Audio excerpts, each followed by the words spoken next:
Why did you organise these 2 planes to deport the 45 migrants without actually hearing their claims of asylum, when you must have known that it was going to be against European rules?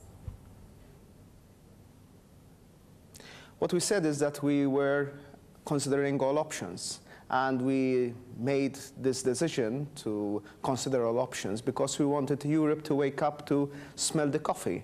This is why we made a conscious decision to raise the issue by crying out loud. Sorry to interrupt you. I was just saying, something is done, we will consider all options. So just to be clear, it was a provocative action that you knew that Europe would respond, so that's why you deliberately set out to say, look, we may end up breaking European laws, is that right? Just to bring attention to the problem. Did you have any intention of actually deporting these 45 migrants?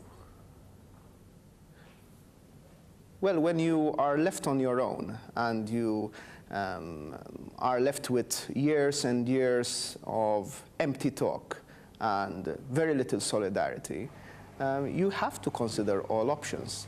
The calls I get at night are nightmarish, in the sense that each and every day during summer, I get phone calls from the Navy, from our army, from my Home Affairs Minister, telling me about people at sea.